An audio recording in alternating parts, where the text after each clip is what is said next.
Hey everybody, Ben here for the Bonehead Podcast, and we've got a bit of Blood Bowl news today, which is very exciting. So I am on my honeymoon in Edinburgh at the moment. Fortunately, Tiff, hey Tiff, is a bit of an Animal Crossing addict. So we've been out and explored Edinburgh, and we came back. She's now checking out her island. I was checking out the internet, and Games Workshop has dropped some pretty cool Blood Bowl news today.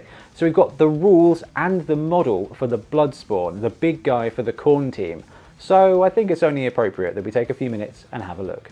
Okay, so first up we've got the model. I'll try and put it on the screen here now. So they've done a really good job of matching the model up with the art itself. So the whole deal about the Bloodspawn is as a warrior that's been rewarded with chaos gifts and just made him this massive kind of like juggernaut from X-Men, just this big mutated hulking beast of rage for the love of Khorne. And the model itself definitely picks it up. Very similar aesthetic between the Bloodspawn and Scylla and Fingram, which is not surprising given as they're kind of similar when it comes to the big guys of Khorne.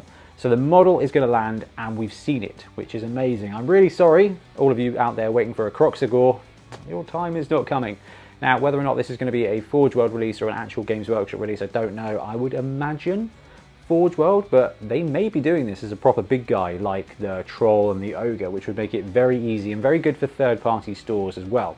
As it stands, it says that the team and the big guy will be available for pre-order later this year. So we've got a big guy and a team actually coming out. Now, Ben and I talked about it on the podcast this week, that's coming out this weekend, and kind of talked about what we think timeline-wise.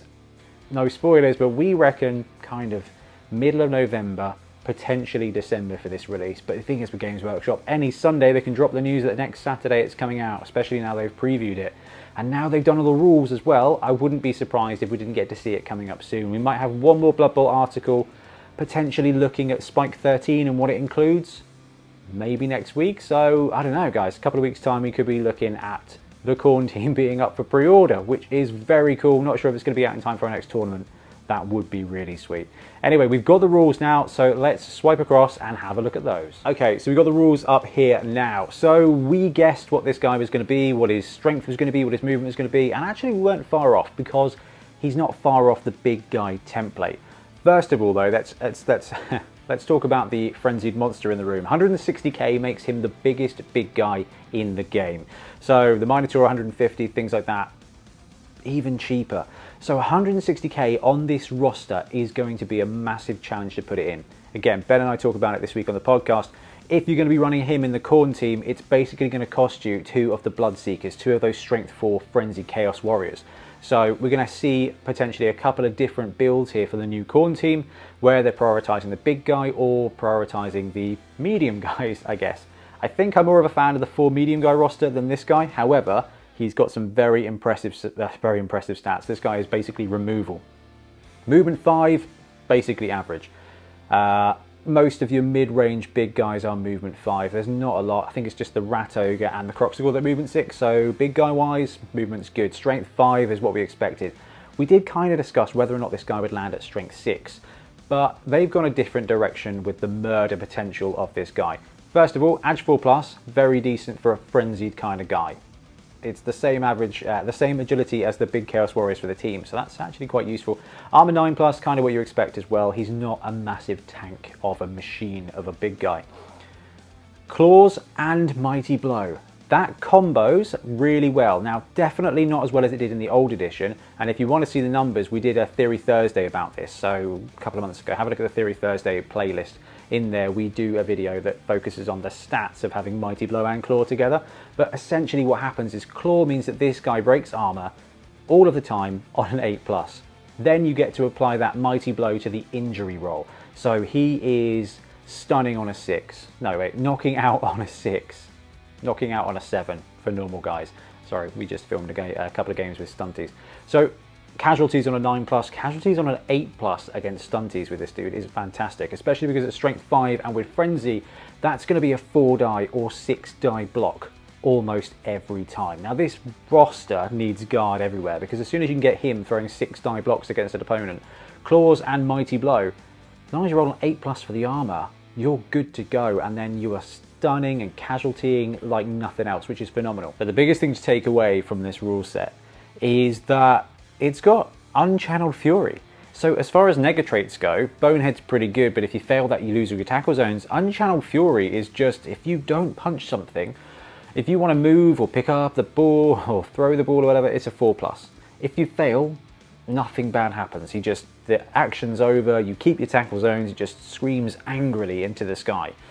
That's pretty good. What this does mean is that if you want to block or blitz, and with Strength 5, Frenzy, Claws, Mighty Blow, you're going to want to be doing that most of the time anyway.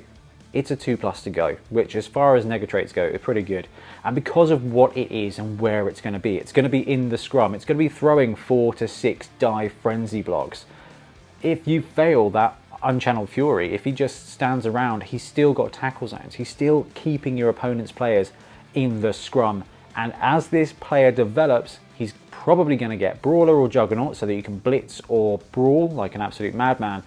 And at some point, probably going to get Guard as well to help make those frenzy blocks around him pretty decent. And the beautiful thing here with Unchanneled Fury is you don't lose your tackle zones, so you don't lose your skills.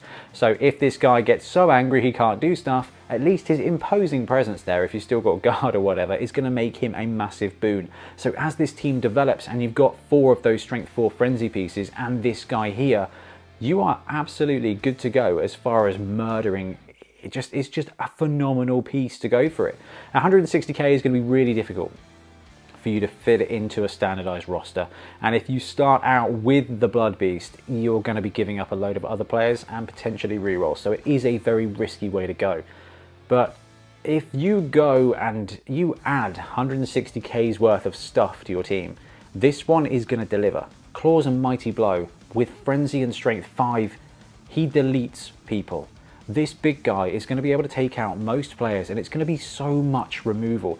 If you come up against a scrummy team, okay, and a team that wants to brawl, like this guy is going to eat dwarves. Just straight up eat them. Strength 5, Frenzy, so that's 2 dice, followed by another 2 dice.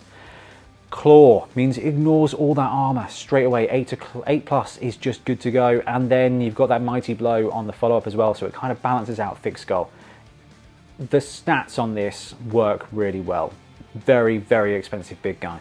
But if I said to you, would you have the Blood Beast or the Death Roller? The Death Roller misses out here because you've got a mini Scylla. Now what this also does mean is I think we can take this as a template to kind of figure out what Scylla and Fingram is going to be as well. Probably going to see Claws, Mighty Blow on that player too. Now, as this one develops, Brawler or Juggernaut is going to make it just fantastic. Okay, so you're going to be able to blitz around on a 2+. Edge 4+ means that adding Break Tackle means you get a 2+ blitz or a 2+ dodge into the open. So when you do want to come to a point when you want to move your Blood Beast around, you're going to be able to with a bit of Break Tackle. So Brawler if you want to just be in a scrum, Jugs and BT if you want to just break out and bring the Frenzy wherever you want to go.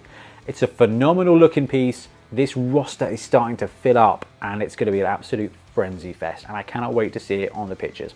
Anyway, I am going to return to enjoying my honeymoon now, and hopefully if there's any more Blood Bowl news, we'll cover it. Anyway, I'm going to disappear. Thank you very much for watching. Let me know in the comments below what you think of this dude and the team. Now it's almost entirely been revealed. We haven't seen the skills access yet. I'm pretty sure this guy's going to have just general like strength access, general on a double, saving up a block is going to be pretty good. But anyway, I am going to go enjoy the rest of this hilly mountainscape with my beloved, and we'll be back soon with more Blood Bowl content. Happy blocking! Thanks very much for watching. We really appreciate your support. If you want to help support the channel even further, please like and subscribe, or come join us on our Patreon. We have early access to content, we get loads of feedback from you guys, and we try and do competitions as much as we can. Or you can get yourself some Bonehead Podcast merch on our Spreadshirt site. So if you want to support a team, especially for the Bonehead Championship, you can pick up a shirt, a mug, things like that. It all helps support the channel and we really appreciate it. Anyway, links below. Thank you very much. Happy blocking.